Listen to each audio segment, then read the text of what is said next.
فَإِن لَّمْ تَفْعَلُوا وَلَن تَفْعَلُوا، پس اگر تم اس طرح نہ کر سکو اور ہرگز تم اس طرح نہیں کر سکو گے، فَاتَّقُوا النَّارَ الَّتِي وَقُودُهَا النَّاسُ وَالْحِجَارَةُ، پس تم بچو اس جہنم کی آگ سے جس کا ایندھن ہوں گے انسان اور پتھر، اعدت للکافرین، اور یہ آگ تیار کی گئی ہے کافروں کے لیے۔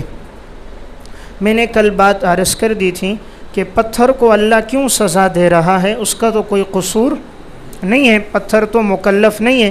پہلا جواب میں نے عرض کیا تھا، اس سے مراد ان کے معبودان باطلہ ہیں کہ انکم وما تعبدون من دون اللہ حصب جہنم۔ یا نمبر 2، یہاں پر پتھر سے مراد کبریت احمر کا پتھر تھا، اور یہ وہ پتھر ہے کہ جس کو جلانے سے آگ اور تیز بھڑک جاتی ہے آگ۔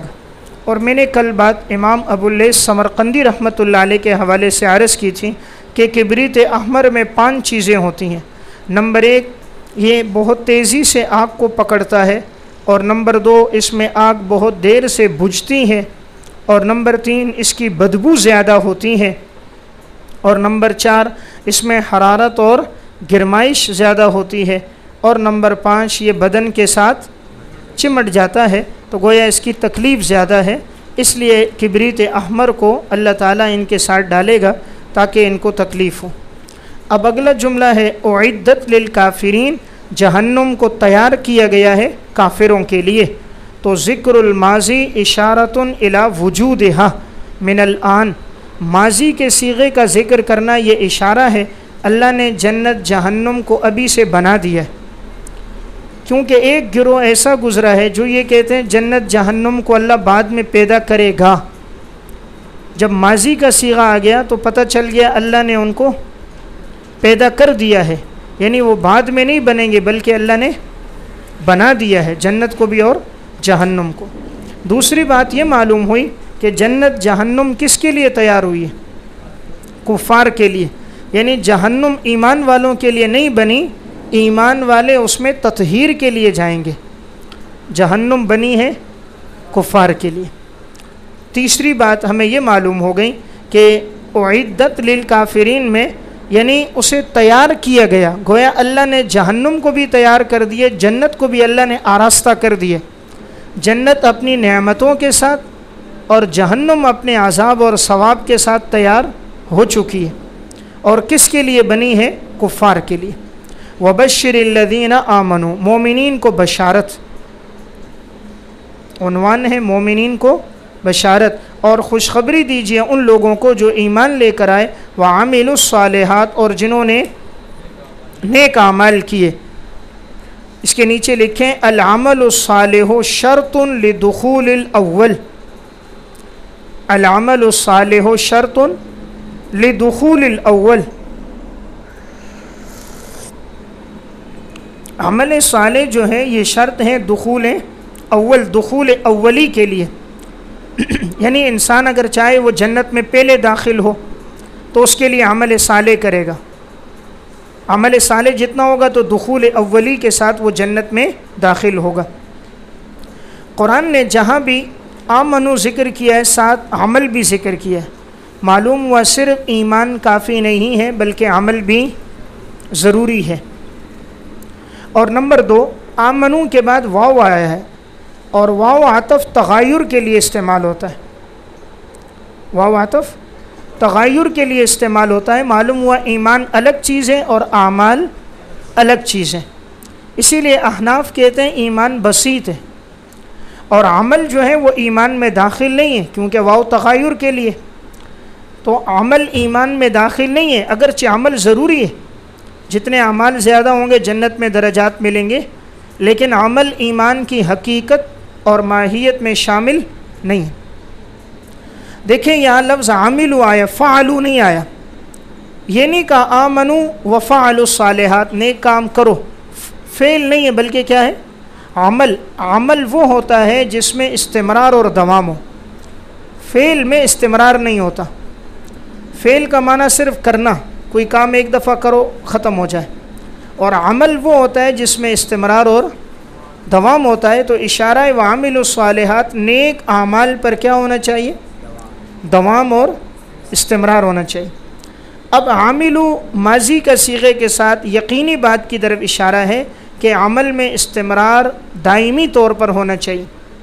عاملو کے ساتھ قید الصالحات، دیکھیں اللہ نے عام رکھا، کوئی خاص قید نہیں لگائی کہ عاملوا الصلاۃ نماز پڑھو یا روزہ رکھو یا زکوٰۃ یا حج، بلکہ کہا نیک اعمال، یہ سب کو شامل ہے۔ لفظ صالحات ایسا جامع لفظ ہے جو ساری شریعت کو شامل ہے، اس لیے جامع لفظ کا انتخاب ہوا۔ اب نیک اعمال کسے کہتے ہیں؟ قاضی بیضاوی رحمہ اللہ کہتے ہیں من الاعمال ما صوغہ الشرع وحسنہ، شریعت میں جس کی گنجائش ہو اور شریعت نے اس کو خوبصورت قرار دیا ہو، شریعت نے جس کام کا حکم دیا اور اسے حسین اور خوبصورت بنایا، اس کام کو کہتے ہیں عمل صالح۔ عمل صالح وہ ہوگا جس میں 3 چیزیں ہوں گی۔ عمل صالح میں 3 چیزیں ہوتی ہیں، نمبر 1 کم، نمبر 2 کیف، اور نمبر 3 اینہ۔ عمل صالح میں 3 چیزیں، کم، کیف اور اینہ، 3 چیزیں عمل صالح میں ہوتی ہیں۔ اب پہلی چیز کیا ہے؟ کم، تعداد۔ اب جتنی تعداد شریعت نے مقرر کی ہے نا، اتنی عبادت کرنی ہے۔ اب مثلا ظہر کی نماز 4 رکعت ہے، اب کوئی پڑھے جی میں تو آج ظہر کی 3 رکعت پڑھوں گا مغرب کی طرح، یا میں 2 پڑھوں گا، ظہر کو فجر پہ قیاس کر رہا ہے، تو اب یہ چونکہ تعداد اس نے پوری نہیں پڑھی شریعت کے موافق، اس لیے یہ عمل صالح نہیں ہوگا۔ نمبر 2 کیفیت، یعنی جس طرح آپ صلی اللہ علیہ وسلم نے پڑھی ہیں اس طرح پڑھنی ہے، حضور کے طریقے کے مطابق۔ اب کوئی نماز تو پڑھ رہا ہے لیکن سجدہ پہلے کر رہا ہے، رکوع بعد میں، پہلی رکعت میں تشہد میں بیٹھ رہا ہے، تو اب یہ حضور کے طریقے کے مطابق نہیں ہے، تو یہ بھی عمل صالح نہیں ہے۔ نمبر 3 اینہ کا مطلب ہوتا ہے وقت داخل ہونے کے بعد۔ ایک آدمی ظہر کی نماز اگر وقت کے داخل ہونے سے پہلے پڑھتا ہے تو وہ نماز قبول نہیں ہوگی۔ تو عمل صالح میں کتنی شرطیں ہیں؟ 3، کم، کیف اور اینہ۔ امام خازن رحمۃ اللہ علیہ تفسیر خازن جلد 1 صفحہ 32 میں فرماتے ہیں عمل صالح میں 4 چیزیں ہوتی ہیں۔ عمل صالح میں 4 چیزوں کی رعایت رکھنی چاہیے۔ نمبر 1 علم، پہلے عمل صالح کا علم ہو، اگر علم ہی نہیں ہوگا تو عمل کرے گا؟ انسان عمل کرتا ہے علم کے بعد، تو پہلے علم ہو۔ نمبر 2 نیت ہو جو عمل کر رہا ہے، کیونکہ انما الاعمال بالنیات ہے، نیت ہو۔ نمبر 3 مداومت، دوام، جو عمل کرے اس میں دوام ہونا چاہیے، ہمیشگی۔ اور نمبر 4 اخلاص، اللہ کی رضا کے لیے ہو۔ جب یہ 4 باتیں جمع ہو جائیں تو پھر وہ عمل صالح اللہ کے ہاں قبول ہوتا ہے۔ تو گویا قرآن کریم میں اللہ نے فرمایا وعاملوا الصالحات، اور نیک اعمال کریں، ان لہم جنات، یقیناً ان کے لیے ہوں گے باغات، ان کے لیے باغات۔ ان لہم، یہ جو لام ہے نا، یہ لام ہے للاختصاص، لہم میں لام اختصاص، یقیناً ان کے لیے خاص ہیں باغات۔ اور لہم خبر مقدم ہے، لہم خبر مقدم ہے، ان کے لیے جنت اللہ نے خاص کر دی ہے۔ تو دیکھیں 2 طرح سے حصر ہے، ایک لام کے ذریعے حصر ہے، اور نمبر 2 خبر مقدم کے ذریعے سے حصر ہے کہ اللہ نے پیدا کر دیا، ان کے لیے باغات کو اللہ نے بنایا۔ یہاں دیکھیں جنت کا کیا نام آیا ہے؟ جنات کس کی جمع؟ جنت کی۔ جنت ویسے تو لغت میں کہتے ہیں باغ کو، اور جس مادے کے اندر جیم اور نون ہوتا ہے نا، اس میں ہمیشہ وہ پوشیدہ ہوتا ہے۔ جیسے جنت نظروں سے پوشیدہ، جن نظروں سے پوشیدہ ہے، جنین جو ماں کے پیٹ میں بچہ ہوتا ہے وہ بھی نظروں سے پوشیدہ ہوتا ہے۔ بات سمجھ رہے؟ تو جس مادے میں یہ آتا ہے اس میں عموماً پوشیدگی کا معنی ہوتا ہے۔ یہاں پر لفظ لایا جنت۔ قرآن کریم میں جنت کے لیے 12 الفاظ استعمال ہوئے ہیں۔ جنت کے لیے، آخرت کے لیے کتنے الفاظ؟ 12۔ نمبر 1 جنت، جیسے یہاں ہے۔ نمبر 2 دار السلام۔ نمبر 3 دار المقامہ۔ نمبر 4 جنات المأوى۔ نمبر 5 جنات عدن۔ نمبر 6 دار الحیوان۔ نمبر 7 جنات الفردوس۔ نمبر 8 جنت النعیم۔ نمبر 9 مقام امین۔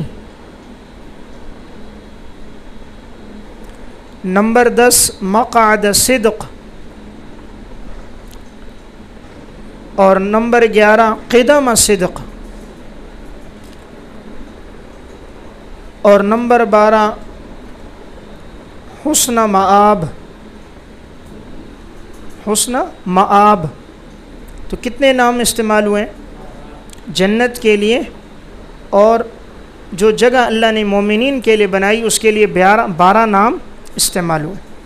اب یہاں پر آگے دیکھیں، جنات تجری، باغات ہوں گے کہ جن کے نیچے بہہ رہی ہوں گی، من تحت الانہار، کہ جن کے نیچے نہریں بہہ رہی ہوں گی۔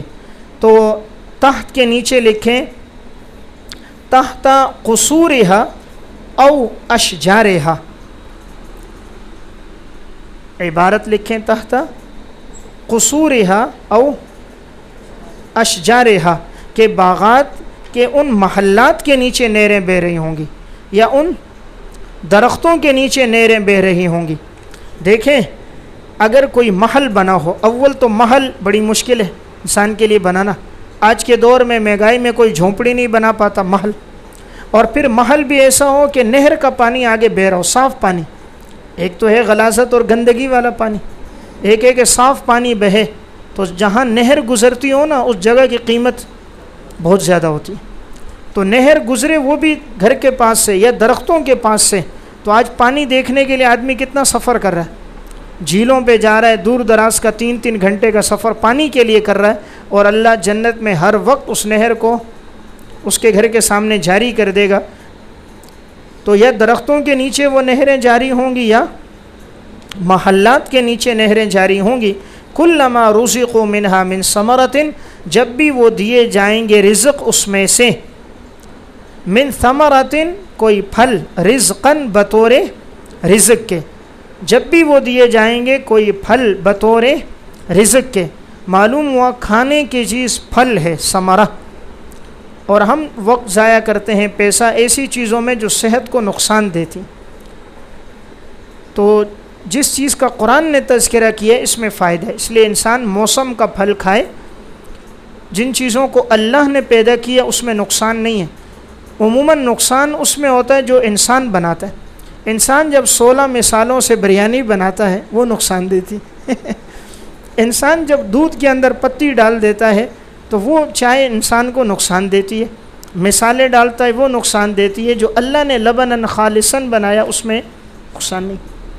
جو اللہ نے پھل فروٹ پیدا کیے اس میں، جتنے ہوٹلوں کی بنی ہوئی چیزیں، باہر کی بنی ہوئی، انسانوں نے جو مختلف چیزوں کو ملا کر 4 چیزوں کو ملایا 5ویں چیز بنی، 5 ملایا 6ٹھا آئٹم بنا، وہ معدے کو نقصان دے رہے۔ جو رب نے پیدا کیا اس میں نقصان نہیں ہے۔ تو اللہ نے پیدا کیے کہا ان پھلوں میں سے کھائیں بطور رزق کے۔ قالوا هذا الذي رزقنا، قالوا تو وہ کہیں گے جب بھی انہیں رزق دیا گیا تو وہ یہ کہیں گے هذا الذي رزقنا، یہ رزق ہمیں دیا گیا، من قبل اس سے پہلے۔ من قبل کے نیچے فی الدنیا او فی الجنہ، فی الدنیا او فی الجنہ، یا تو انہیں وہ رزق دیا گیا ہوگا ابھی دنیا میں، مثلا وہاں پہ آم کھایا تو وہ کہیں گے یہ تو وہ آم ہے جو ہم نے پہلے دنیا میں بھی کھایا تھا، یا تھوڑی دیر پہلے جنت میں کھایا تھا۔ وَأُتُوا بِهِ مُتَشَابِهًا، اور وہ دیے جائیں گے، بھی کی ضمیر رزق کی طرف ہے، اس رزق میں سے متشابہن ملتا جلتا، متشابہ باب تفاعل سے اس میں فاعل کا صیغہ ہے، متشابہن ملتا جلتا، مشابہ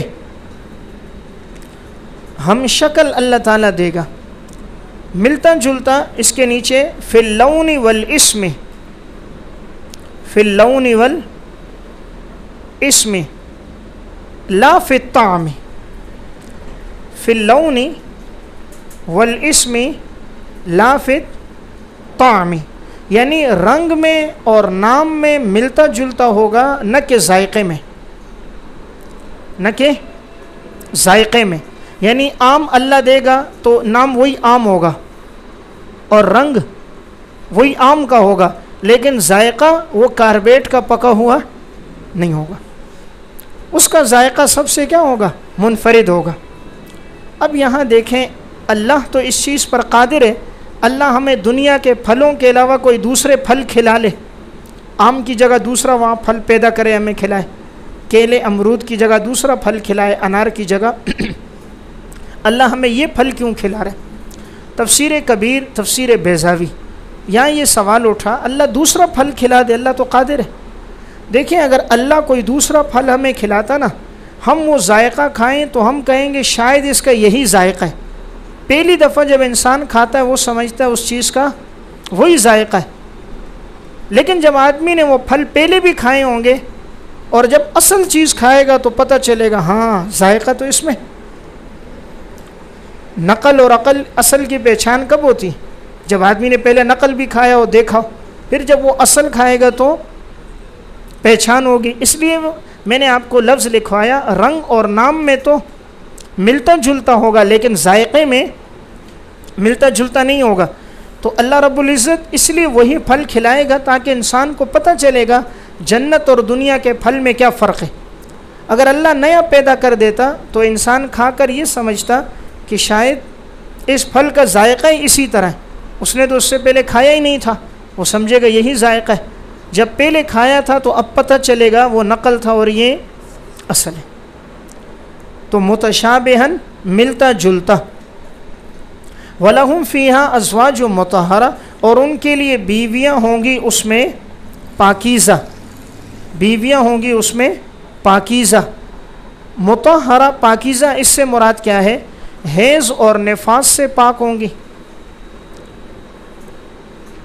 نمبر 2، وہ پاک ہوں گی حسد سے، کینے سے، بغض اور نفرت سے، ناک کی ریزش سے، بغل کی بدبو سے وہ پاک ہوں گے۔ مطہرہ کیا معنی؟ پاک کی ہوئی، اس میں مفعول ہے، یعنی اللہ ان کو ہر ظاہری اور باطنی عیوب سے اللہ نے ان حوروں کو کیا رکھا ہے؟ پاک۔ نہ ان میں ظاہری عیوب ہیں کہ بدصورت ہو، بدبو آئے، اور نہ ہی ان میں کوئی باطنی عیوب ہیں کہ حسد اور کینہ، بغض اور نفرت ہو، کوئی عیب ان میں نہیں ہوگا۔ وَهُمْ فِيهَا خالدون، اور وہ رہیں گے اس جنت میں ہمیشہ۔ دیکھیں اللہ رب العزت نے سب سے پہلے فرمایا کہ ہم محلات دیں گے، جگہ کا انتظام، محلات دیں گے، کس کا انتظام؟ جگہ کا۔ سب سے پہلے اللہ نے انسان کے لیے جگہ کا انتظام کیا، اور جگہ میں جھونپڑی نہیں بلکہ محل اللہ دے گا، اور محل بھی ایسا نہیں جس کے سامنے گندے پانی کی نالی ہو، نہیں، محل بھی وہ جس کے سامنے صاف پانی کی نہر۔ اب محل مل گیا، زبردست بنگلہ مل گیا اس کو، آج کے الفاظ میں ڈیفینس میں اس کو بنگلہ مل گیا، صاف ستھری جگہ، لیکن بنگلہ ہو کھانے کے لیے رزق نہ ہو، زندہ رہے گا؟ انسان بغیر کھانے کے نہیں رہ سکتا۔ تو آگے کیا کہا کہ ہم اس کو کیا دیں گے؟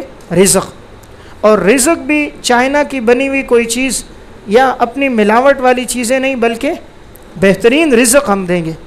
تو جب بنگلہ بھی مل گیا اور رزق بھی مل گیا، کھانے پینے کا انتظام، اب انسان کو سکون کے لیے ضرورت ہوتی ہے گھر والی کی، تاکہ اسے سکون اور راحت ملے۔ تو اللہ نے کہا ہم بیویاں بھی دیں گے، لیکن اگر بیوی ہو بد اخلاق ہو، بیوی ہو بد کردار ہو، حسن و جمال نہ ہو، تو محل میں بھی آدمی تنگ ہوتا ہے، تو کہا بیوی بھی وہ دیں گے مطہرہ جو ہر عیب سے، اب محل بھی ہو، کھانا بھی ہو، بیوی بھی ہو، لیکن یہ اندیشہ ہو مہینے بعد خالی کرنا ہے، 1 مہینے کے لیے رہنا ہے اس کے بعد خالی کرنا ہے، تو انسان کو پورا مہینہ ٹینشن ہوتی ہے اگر کرایہ میں نے ڈیفینس کا نہیں دیا تو مہینے بعد خالی کر دوں گا۔ کہا خالی نہیں ہوگا، وہم فیہا خالدون، تم رہو گے اس میں ہمیشہ۔ ان اللہ لا یستحیی، دوسرے شبے کا جواب،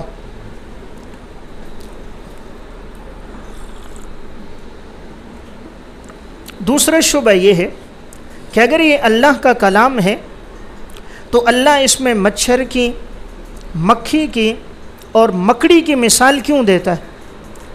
اللہ رب العزت تو بہت بڑی ذات ہے، اللہ بڑی بڑی مثالیں دے، پہاڑوں کی مثالیں دے، اور اللہ فرشتوں کی، سورج چاند ستاروں کی، ان چھوٹی چیزوں کی اللہ مثال کیوں دے رہا ہے؟ جواب یہ ہے مثال کے لیے ضروری ہے وہ ممثل لہو کے مطابق ہو، مثال کے لیے ضروری ہے وہ ممثل لہو کے مطابق ہو، نہ کہ ممثل کے مطابق ہو۔ ممثل اس میں فاعل، یعنی مثال کا تعلق مثال دینے والے کے ساتھ نہیں ہوتا، بلکہ جس کے بارے میں مثال دی جا رہی ہے اس کا تعلق اس کے ساتھ ہوتا ہے۔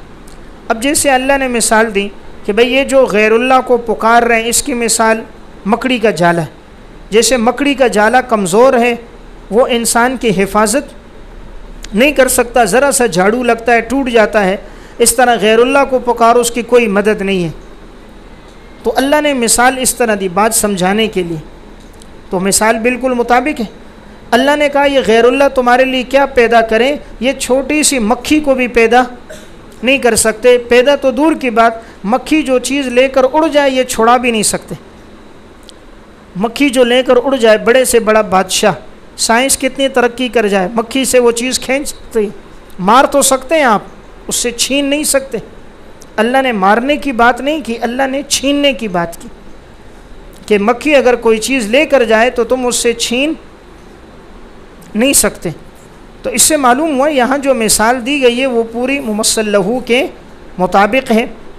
ان الذین تدعون من دون اللہ لن یخلقوا ذبابا ولو اجتمعوا لہ، جس کو تم پکارتے ہو یہ مکھی کو بھی پیدا نہیں کر سکتے اگرچہ سارے جمع ہو جائیں۔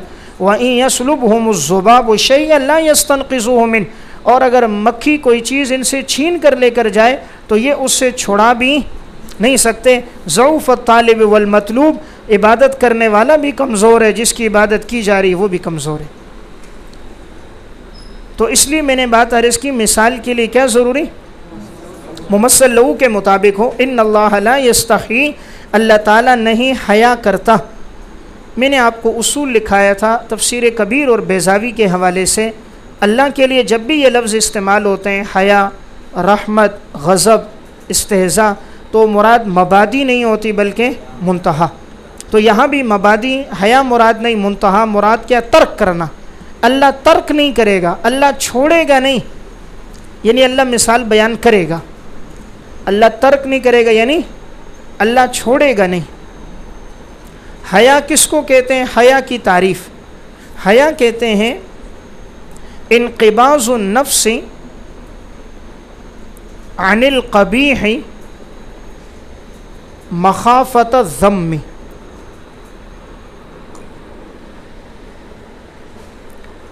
انقباض النفس، نفس کا منقبض ہو جانا قبیح چیز سے، مذمت کے ڈر سے۔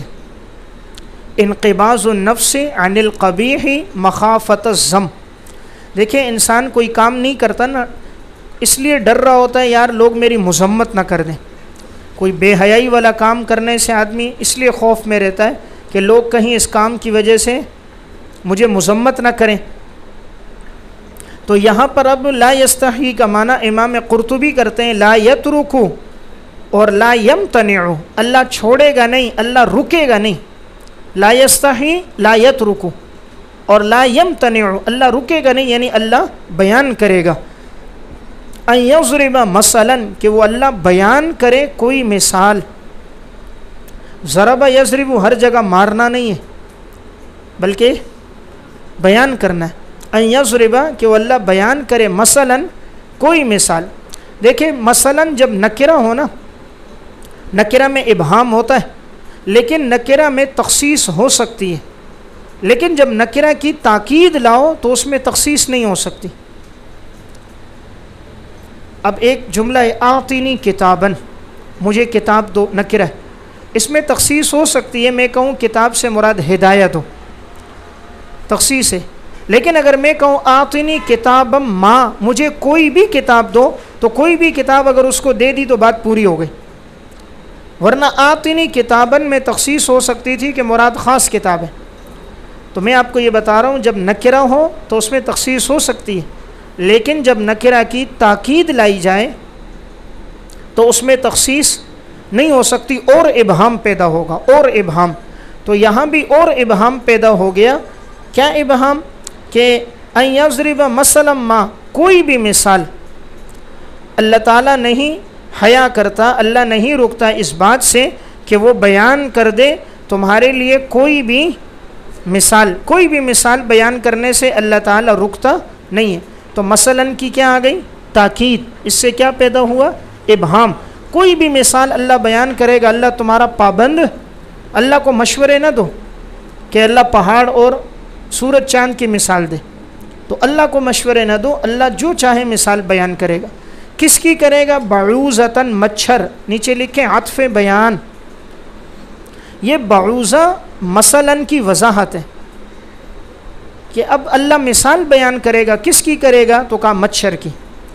جاءنی، اب دیکھیں نا، جاءنی ابو حفص عمر. بسا اوقات کنیت مشہور ہوتی ہے، بسا اوقات نام مشہور ہوتا ہے. حضرت عمر کا نام مشہور ہے تو نام سے واضح، اور بعض کس سے مشہور ہوتے ہیں؟ کنیت سے. اب امام ابو حنیفہ جیسے ابو حنیفہ کنیت سے مشہور ہیں، تو بعض کنیت سے مشہور ہوتے ہیں، تو بعد میں نام ہوگا عطف بیان. تو مچھر، فما فوقہا، یا جو مچھر سے بڑھ کر ہو، مچھر سے بڑھ کر ہو. اس کے نیچے لکھیں فی الصغر والحقارۃ، فی الصغر والحقارۃ. دیکھیں مچھر سے بڑھ کر ہونا اس کے دو مطلب ہیں. یا بڑھ کر ہونا، بڑا ہونا جسے میں مراد ہے کہ مچھر سے بڑی ہے مکھی، مکھی سے بڑی ہے مکڑی. صحیح ہے. تو اللہ حیا نہیں کرتا وہ مچھر کی مثال بیان کرے یا اس سے بڑھ کر مکھی کی مثال بیان کرے، یا یہ حقارت میں نیچے، حقارت میں اس سے بڑھ کر. یعنی اللہ حیا نہیں کرتا مچھر کی، اور اس سے بڑھ کر مچھر کے پر کی. اب پر مچھر سے زیادہ حقیر ہے، پر مچھر سے زیادہ حقیر ہے. اس لیے حدیث میں مثال ہے، نبی اکرم صلی اللہ علیہ وسلم نے فرمایا لو کانت الدنیا عند اللہ جناح بعوضۃ ما سقا کافرا منها شربۃ ماء. اگر دنیا اللہ کے ہاں اس کی حیثیت مچھر کے پر کے برابر بھی ہوتی، اللہ کافر کو ایک گھونٹ پانی نہ پلاتا. تو مچھر کی مثال نہیں دی، مچھر کے پر کی مثال دی. تو میں نے آپ کو کیا بات بتائی؟ فوق میں دونوں چیزیں آ سکتی ہیں. فوق میں مراد وہ بھی ہو سکتا ہے جو جسے میں بڑھ کر ہو، یعنی مکھی، اور وہ بھی ہو سکتا ہے جو حقارت میں بڑھ کر ہو، یعنی اللہ اس کی بھی مثال دے گا اور اس سے بڑھ کر، اس سے حقیر کیا ہے؟ مچھر کا پر. فَأَمَّا الَّذِينَ آمَنُوا مستفیدین من المثال. عنوان ہے مستفیدین من المثال، مثال سے استفادہ کرنے والے لوگ. پس وہ لوگ جو ایمان لے کر آئے، فَيَعْلَمُونَ، پس وہ جانتے ہیں، أَنَّهُ الْحَقُّ، یقیناً یہ مثال حق ہے ان کے رب کی طرف سے. انہو مثال، کہ یہ مثال حق ہے ان کے رب کی طرف سے. حق ہے بریکٹ میں لکھیں موقع کے مطابق ہے، موقع کے مطابق ہے، یعنی جو موقع، جو محل ہے اس کے مطابق اللہ نے مثال دی ہے. وَأَمَّا الَّذِينَ كَفَرُوا مَحْرُومِينَ مِنَ الْمِثَالِ، اور باقی رہے وہ لوگ جنہوں نے کفر کیا ہے. فَيَقُولُونَ، پس وہ لوگ کہتے ہیں، شکوہ، ان کا شکوہ کیا ہے؟ ماذا اراد اللہ بہذا مثلا. ماذا بمانے ایو شیئن، بمانے ای اللہ تعالیٰ نے کس چیز کا ارادہ کیا ہے اس مثال سے، اللہ تعالیٰ کس چیز کا ارادہ کرتا ہے اس مثال سے۔ یہ ماذا جب ایو شیئن کے معنی میں ہوگا یہ ارادہ کے لیے مفعول بھی ہوگا، ماذا یعنی ای شیئن اراد اللہ بہذا، اللہ نے کس چیز کا ارادہ کیا ہے اس مثال سے، یضل بہ کثیرا، جواب حاکمانہ، وہ اللہ گمراہ کرتا ہے اس کے ساتھ بہت ساروں کو۔ کس کا ارادہ کیا؟ جواب حاکمانہ، حاکمانہ جواب یہ ہے کہ اللہ گمراہ کرتا ہے اس کے ساتھ بہت ساروں کو، وَيَهْدِي بِهِ كَثِيرًا، اور اللہ ہدایت دیتا ہے اس مثال کے ساتھ بہت ساروں کو۔ اب یہاں دو باتیں سمجھیں۔ پہلی بات، اللہ تعالیٰ نے کہا میں مثال اس لیے دیتا ہوں کہ میں چاہتا ہوں اس سے گمراہ کروں، اللہ تو ہدایت دیتے ہیں، اللہ تو گمراہ نہیں کرتے۔ جواب یہ ہے کہ انسان گناہ کر کر کے اپنے دل پہ زنگ لگا دیتا ہے، تو جب اللہ مثالیں بیان کرتا ہے وہ اور انکار کرتا ہے اور اس کا کفر بڑھتا ہے، تو اس نے اپنے کفر کو خود بڑھایا ہے، اس نے اپنے آپ کو گمراہ کیا ہے، اصل سبب وہ ہے اس کے گناہ۔ اللہ کی طرف نسبت اس لیے کہ اللہ فاعل مختار، ہر کام اللہ کے حکم سے ہو رہا ہے۔ بات سمجھ گئے؟ اس وجہ سے جیسے دنیا میں نا بسا اوقات آدمی یوں کہہ دیتا ہے حاکمانہ جواب، بھائی یہ کام کیوں کیا؟ تمہیں ذلیل کرنے کے لیے اور دوستوں کو عزت دینے کے لیے، ماننے والوں کو عزت دیں گے تمہیں ذلیل کریں گے، یہ ہوتا ہے حاکمانہ بات۔ تو اللہ نے بھی حاکمانہ بات کی، تمہیں گمراہ کرنا چاہ رہا ہوں۔ اب ایک دوسرا سوال ہے، جب بہت سارے لوگ گمراہ ہو گئے تو ہونا چاہیے تھا وَيَهْدِي بِهِ قَلِيلًا، جب گمراہ زیادہ ہوں گے تو ہدایت والے تو کم ہوں گے نا، دونوں طرف تو کثیر نہیں ہوتے، جب گمراہ زیادہ ہوں گے تو ہدایت والے کم ہوں گے، تو ہونا چاہیے تھا وَيَهْدِي بِهِ قَلِيلًا، دونوں کے لیے کثیر کی بات آئی۔ اس کے دو جواب ہیں۔ نمبر ایک، پہلا جواب اس کا یہ ہے، یہاں جو کثرت ہے، کثرت کل واحد من القبیلتین بالنظر الی انفسہم لا بالنظر الی مقابلیہم، یہ ہر ایک کی طرف دیکھتے ہوئے ہے، ہر ایک کی طرف، نہ کہ اس کی ضد کی طرف دیکھتے ہوئے، یعنی فی نفسہ ہی ہر ایک کثیر ہے، دوسرے کی طرف دیکھتے ہوئے نہیں۔ مسلمان بھی تو آج کے دور میں مثلا 1.5 ارب سے زیادہ ہیں، کفار کے مقابلے میں، ساری دنیا کے کفار کے مقابلے میں اگرچہ کم ہے لیکن فی نفسی بھی کیا بھی ہے؟ زیادہ بھی ہے۔ دوسرے کی طرف دیکھتے ہوئے نہیں ہے بلکہ فی نفسی ہی ہے، تو کثیر سے مراد فی نفسی ہی کثیر ہے۔ یا نمبر دو، یہ جو ضالین کی کثرت ہے نا، ان تکون کثرت الضالین من حیث العدد و کثرت المہتدین باعتبار الفضل والشرف، ان کی تعداد زیادہ ہے گمراہوں کی، اور ہدایت پانے والوں کی فضیلت اور مقام زیادہ ہے، یعنی وہاں کثیر باعتبار تعداد کے ہیں اور ہدایت میں کثیر باعتبار فضل اور مقام کے، سمجھ گئے؟ تو وہاں کثیر باعتبار تعداد کے، گمراہوں کی تعداد زیادہ، وَيَهْدِي بِهِ كَثِيرًا میں یہ کثیر باعتبار فضل کے کہ مقام اور مرتبے میں یہ زیادہ۔ وَمَا يُضِلُّ بِهِ، اور اللہ نہیں گمراہ کرتا مثال کے ساتھ، إِلَّا الْفَاسِقِينَ مگر فاسق لوگوں کو، نافرمان لوگوں کو، کامل نافرمان جو ہوتے ہیں وہی اس کے ساتھ گمراہ ہوتے ہیں۔ دیکھیں اللہ نے قرآن کے شروع میں مثال بیان کی مچھر کی، قرآن کے آخر میں مثال بیان کی ہاتھی کی، ترقی من الادنی الی الاعلی، سمجھ گئے؟ قرآن کے شروع میں کس کی مثال ہے؟ اور 30ویں سپارے میں سب سے آخر میں مثال ہاتھی کی، تو ہاتھی سے بڑا جانور کوئی نہیں ہے اور مچھر سے زیادہ خسیس کوئی نہیں ہے، تو اس لیے اللہ نے آغاز سے انتہا تک ایک اشارہ کر دیا کہ اللہ ہر چیز کی مثال بیان کر سکتا ہے، بڑی کی بھی اور چھوٹے کی بھی۔ فاسقین کا لفظ ہے فسق، فسق کا لغوی اور اصطلاحی معنی، فسق لغت میں کہتے ہیں الخروج، مطلقاً نکلنے کو، اور اصطلاح میں کہتے ہیں الخروج عن حکم اللہ تعالی، اللہ کے حکم سے نکلنا، اس لیے یہ عام ہے۔ فاسق کو بھی کہتے ہیں، وہ بھی اللہ کے حکم سے نکلا، کافر کو بھی کہتے ہیں۔ تو الا الفاسقین کا ترجمہ کیا ہوگا؟ الخارجین عن طاعتہ، الخارجین عن طاعتہ، اللہ کی اطاعت سے نکلنے والے، والتارکین اتباع امرہ، اللہ کے امر کو چھوڑنے والے، اللہ کے امر کو، حکم کو جنہوں نے چھوڑا۔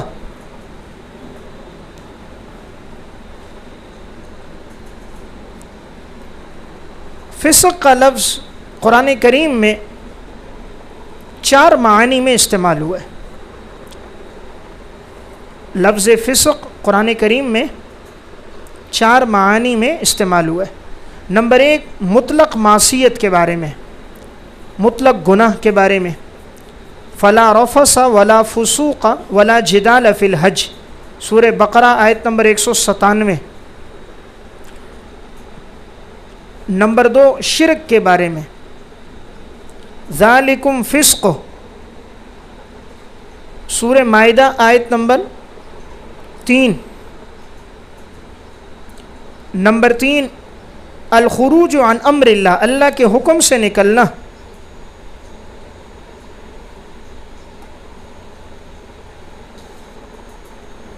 ففسق عن امر ربی، سورہ کہف آیت نمبر 50۔ نمبر 4 گناہ کبیرہ، اولئک هم الفاسقون، سورہ نور آیت نمبر 4۔ تو فسق کتنے معنی میں استعمال ہوا ہے؟ 4 معنی میں۔ فسق جو ہے یہ بندے کا فعل ہے اور گمراہی اس کا ثمرہ ہے، لأن الفسق فعل العبد والضلال ثمرته، فسق بندے کا فعل ہے اور گمراہی اس کا ثمرہ ہے۔ انسان خود فسق کرتا ہے، گمراہ ہوتا ہے، اللہ اس کو گمراہ نہیں کر رہا، انسان خود ہو رہا ہے۔ اب اللہ نے فرمایا نا نہیں گمراہ ہوتے ان مثالوں سے مگر کون؟ فاسق۔ الذین ینقضون علامات فاسقین،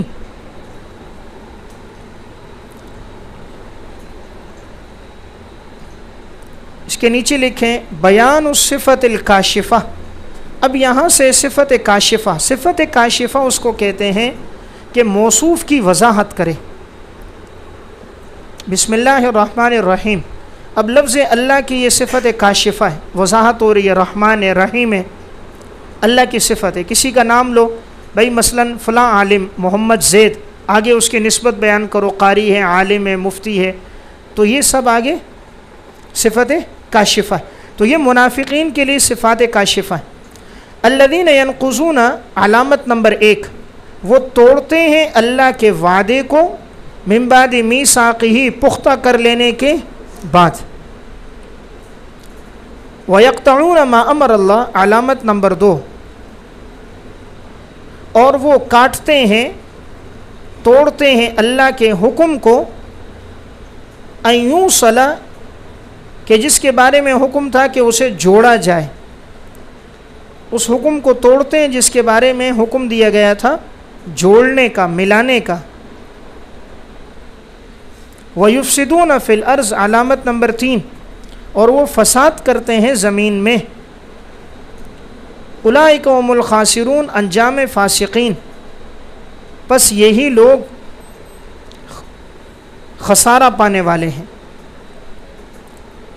اب دیکھیں یہاں پر پہلی علامت کیا ہے؟ ینقضون عہد اللہ، نقض ینقض، باب نصرہ سے فعل مضارع ہے، جمع مذکر غائب، توڑتے ہیں اللہ کے عہد کو۔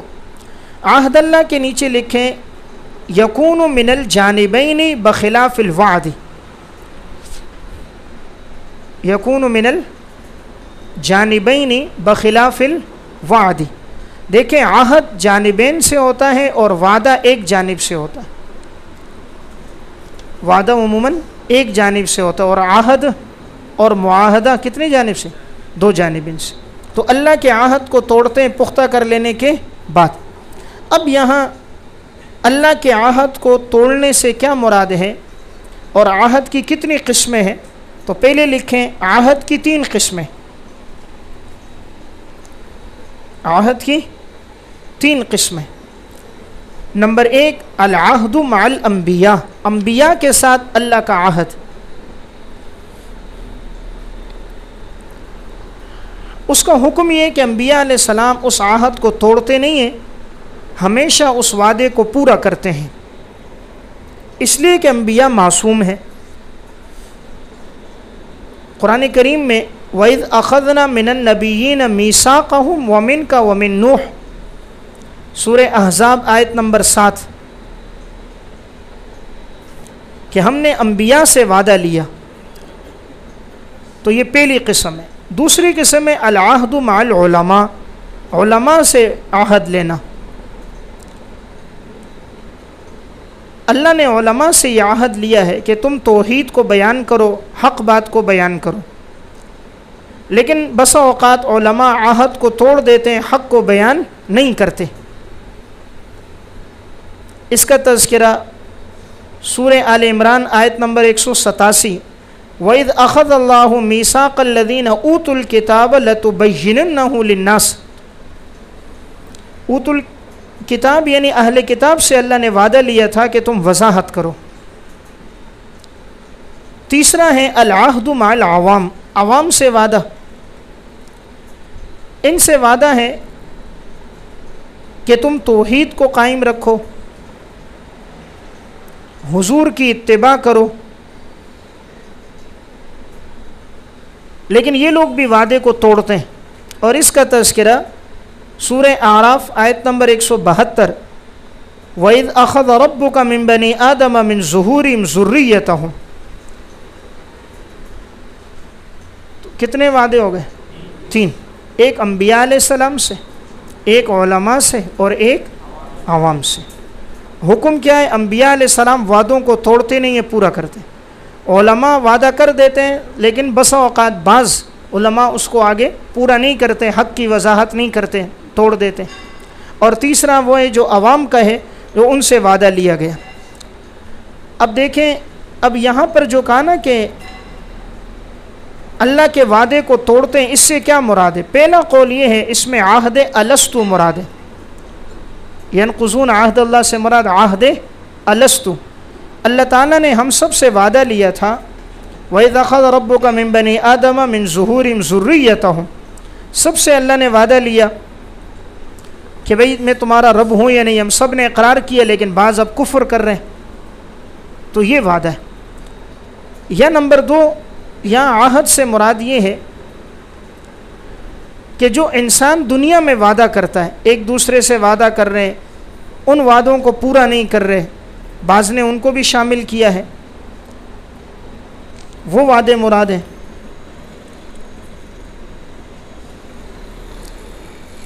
یا تیسرا یہ کہ انبیاء علیہ السلام پر ایمان لانا، عبادت پہ جمنا، اس کو انہوں نے پورا نہیں کیا۔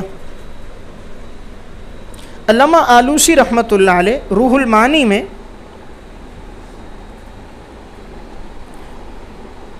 وہاں انہوں نے 5 اقوال ذکر کیے وصل کی تفسیر میں نا، یہ نا یقطعون ما امر اللہ بہ ان یوصل، کہ توڑتے ہیں اس کو کہ اللہ نے حکم دیا اس کے جوڑنے کا۔ یہاں پر اس سے پہلے ایک بات سمجھیں، یہ جو لفظ میثاق ہے نا، یہ اصل میں تھا میوثاق، واو کے کسرے سے اس کو یا سے بدلا میثاق، پختہ کر لینا۔ اب پختہ کرنا یعنی خود انسان نے اقرار کیا ہے، اقرار کیا تھا میں اس وعدے کو پورا کروں گا، لیکن پھر انسان پورا نہیں کر رہا، تو اقرار کرنے کے باوجود نہیں پورا کر رہا۔ یہ جو لفظ میثاق ہے، یا تو یہ مبنی للفاعل ہے یا مبنی للمفعول ہے۔ اگر یہ مبنی للفاعل ہو میثاق، تو مطلب ہوگا بعد ان وثقہ اللہ تعالی باظہار الدلائل، اللہ تعالیٰ نے پختہ کر دیا تھا دلائل کے ذریعے سے، وبارسال الرسل واعطاء الکتب، رسولوں کو بھیجا، کتابوں کو نازل کیا، پختہ کیا، لیکن اب نہیں مان رہے لوگ۔ اور اگر یہ مبنی ہو لیکن اس میں مفعول کے معنی میں ہو، تو معنی ہوگا وثقوہ بالقبول، جسے پختہ کیا گیا تھا قبولیت کے ساتھ، یعنی تم نے خود قبول کیا، اللہ کو مانا، اور اب اس سے پیچھے ہٹ گئے۔ تو بہرحال یہ میثاق مبنی للفاعل بھی ہو سکتا ہے، مبنی للمفعول بھی۔ وَيَقْطَعُونَ مَا أَمَرَ اللَّهُ، علامت ثانی، اور وہ توڑتے ہیں وہ کہ جس کا اللہ نے حکم دیا تھا کہ اسے جوڑا جائے۔ یہ اشارہ ہے اشارۃ الی فقدان الفطرۃ السلیمہ، ان کی فطرت سلیمہ فوت ہو گئی ہے، اشارہ ہے کہ ان کی فطرت سلیمہ فوت ہو گئی، اس لیے توڑ رہے۔ اب یہاں یو صلاح میں علامہ آلوسی رحمۃ اللہ علیہ نے 5 قول روح المعانی میں لائے۔ وہ کہتے ہیں یا تو یو صلاح سے مراد مع اللہ بالتوحید، حکم تھا توحید کو جوڑو، اللہ نے حکم دیا تھا توحید پہ قائم رہو، لیکن لوگوں نے فاشرکوا معہ غیرہ، اللہ کے ساتھ غیر کو شریک کر دیا تو توڑ دیا۔ یا نمبر 2 یہ تھا کہ اللہ نے حکم دیا تھا انبیاء علیہ السلام کی اتباع کرو، تو انہوں نے انبیاء علیہ السلام کی اتباع نہیں کی تو اس کو توڑ دیا۔ یا نمبر 3 حکم تھا قرآن کریم پر عمل کرو، تو انہوں نے فنبذوہ وراء ظہورہم ولم یتدبروا فیہ ولم یتلوا حق تلاوتہ، نہ پڑھا نہ غور و فکر کیا، چھوڑ دیا، قرآن پہ عمل نہیں کیا۔ یہ نمبر 4 حکم تھا صحابہ کی محبت رکھو، ان کی اقتداء کرو، اور اب اس کو توڑ دیا وہ اس طرح کہ معاذ اللہ صحابہ اکرام پہ لعن طعن کیا، ان سے بغض رکھا۔ نمبر 5 ملانے کا حکم تھا مع الخلق بحسن الخلق و حسن المعاشرہ، مخلوق کے ساتھ اچھا سلوک کرو، اچھے اخلاق اپناؤ، مخلوق کے ساتھ حسن سلوک کرو، اچھے اخلاق، لیکن اس نے قطع تعلقی کو کیا۔ تو 5 اقوال علامہ آلوسی نے لائے، یعنی جوڑنے سے یا تو مراد توحید ہے نمبر 1، یا مراد نمبر 2 انبیاء علیہ السلام کی اتباع ہے، یا نمبر 3 قرآن کریم پر علم اور عمل ہے، یا نمبر 4 صحابہ کی محبت اور اقتداء ہے، یا نمبر 5 مخلوق سے محبت اور ان کے ساتھ حسن سلوک ہے۔ تو انہوں نے توڑ دیا عہد کو پختہ کر دینے کے بعد۔ وَيُفْسِدُونَ فِي الْأَرْضِ، تیسری علامت، اور وہ فساد کرتے ہیں زمین میں، نیچے لکھیں بِالصَّدِّ عَنْ سَبِيلِ اللَّهِ، اللہ کے راستے سے روکتے ہیں، بِالصَّدِّ، صَدَّ يَصُدُّ، روکنا صاد کے ساتھ، بِالصَّدِّ عَنْ سَبِيلِ اللَّهِ، کہ وہ اللہ کے راستے سے روکتے ہیں وہ لوگ۔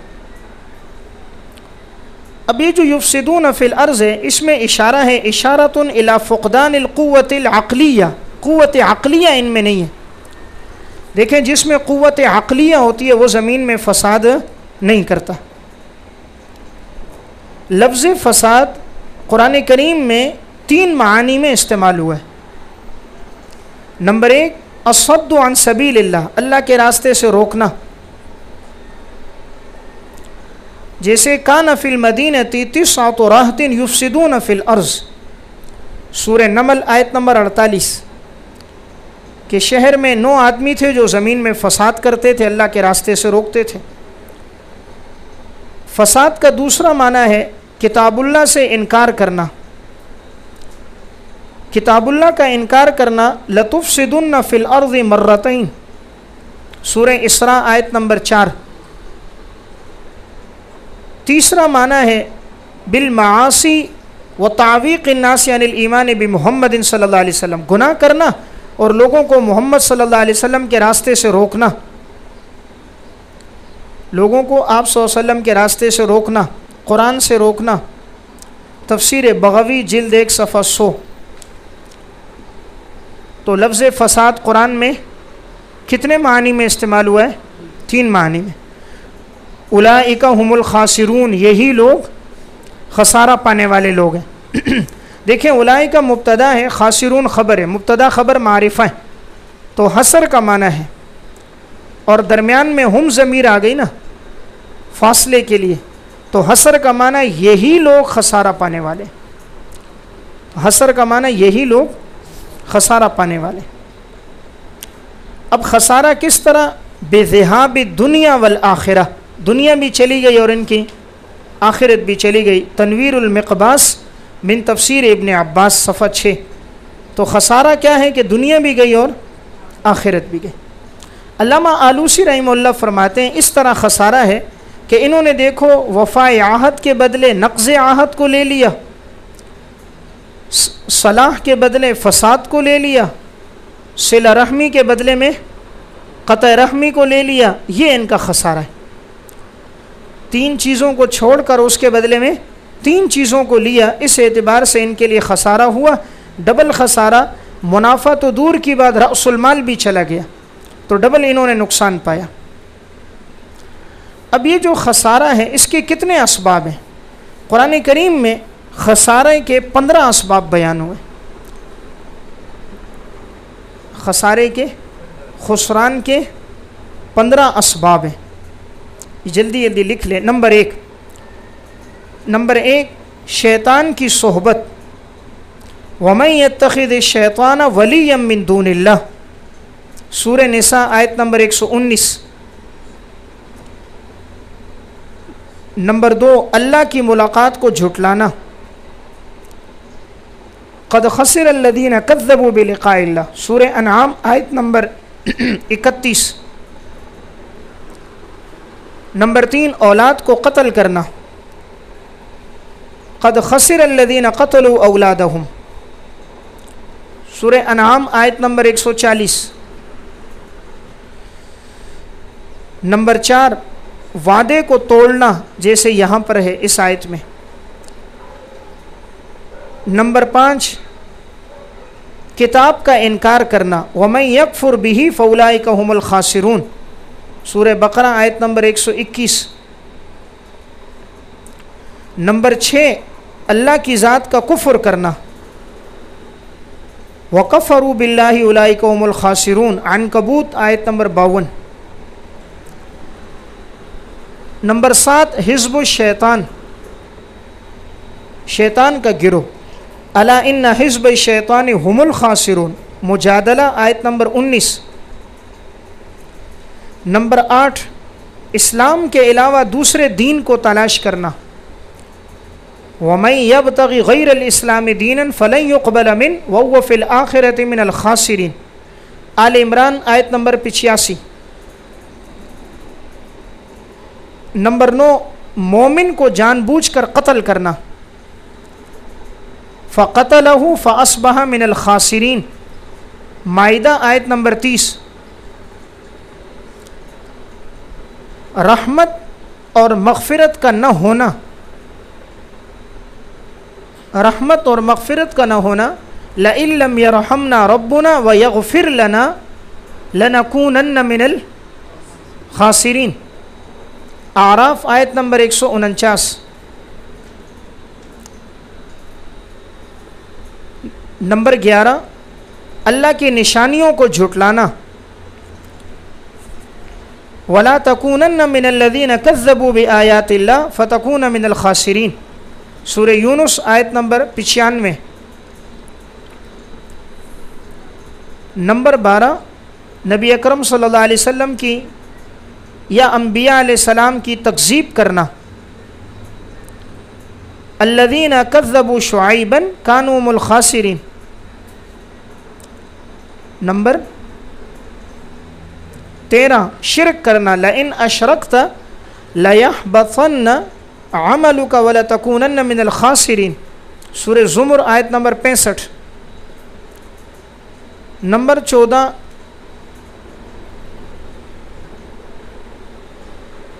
اللہ رب العزت سے بدگمانی رکھنا، بدگمانی، فَأَصْبَحْتُم مِّنَ الْخَاسِرِينَ، سورہ صافات آیت نمبر 23۔ نمبر 15 ارتداد، مرتد ہونا، يَرُدُّوكُمْ عَلَىٰ أَعْقَابِكُمْ فَتَنْقَلِبُوا خَاسِرِينَ، آل عمران آیت نمبر 149۔ تو کتنے معنی ہو گئے؟ تو گویا کہ لفظ خسارہ قرآن کریم میں 15 معانی میں استعمال ہوا ہے۔